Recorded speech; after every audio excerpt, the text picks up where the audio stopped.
بسم الله الرحمن الرحيم. السلام عليكم ورحمة الله وبركاته. زي ما عودنا حضراتكم دايما بنجيب لكم فيديوهات نادرة وشيقة وجميلة وفيها معلومات مفيدة.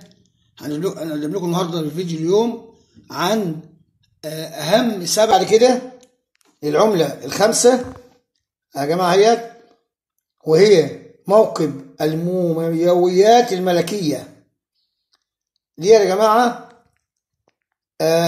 الموكب ده يا جماعة معمول له اللي هي العملة ديت برضو مميزة وعليها رسمة جميلة جدا وشكلها جميل.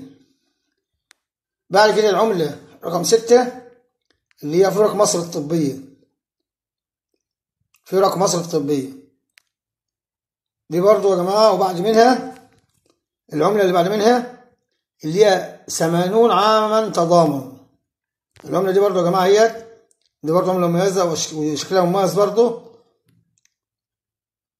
دي بعض العملات يا جماعة اللي هي 7 عملات مهمة. وبعض عملات تانية يا جماعة برضو اللي هي بتاعت البريد المصري دي برضو لو لقيتها حاول تحتفظ بيها برضو. وطبعا عملة حياة كريمة موجودة بس بكميات كبيرة جدا يعني، وكميات كبيرة جدا فديت عادي يعني. انما العملات ال7 عملات دول يا جماعة اللي بوريهم لكم دول يعتبروا هيبقوا أنظر عملات تذكارية، جنيهات تذكارية موجودة، فحاول الاحتفاظ بيها مش هتخسر حاجة. يعني لو 7 عملات مثلا كل نسخة واتنين 7 جنيه 14 جنيه 15 جنيه مش مشكلة.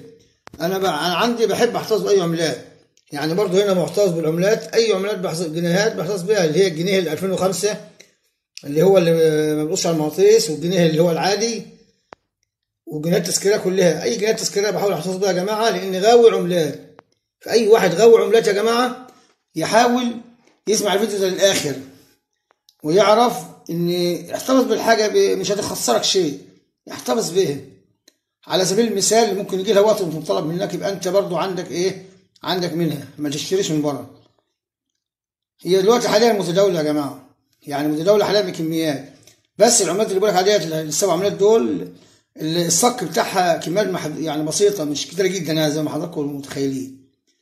فانت مش هتخسر حاجه لو احتفظت بنسخه او 2 معاك في الدرج عندك او عادي. فانت حضراتكم تشوفوا العملات اللي هي مهمه وتحتفظ بيها. وطبعا بقدم لحضراتكم يا جماعه اي فيديوهات مهمه وجميله ورائعه. واللي ما شافش فيديوهات عن العملات برضه يشوفوا العملات القديمه عندي في القناه. ولو مشترك في قناه لو مش مشترك في قناه اسئله محمد النشار يشترك ويفعل الجرس ويعمل لايك علشان يجي لك كل جديد، لان نجيب على طول المعلومات الجديده يا جماعه عن جميع العملات. وانتظرونا في الفيديوهات القادمه ان شاء الله برضو معلومات عن النص جنيه المطلوب برضو يا جماعه. السلام عليكم ورحمه الله وبركاته.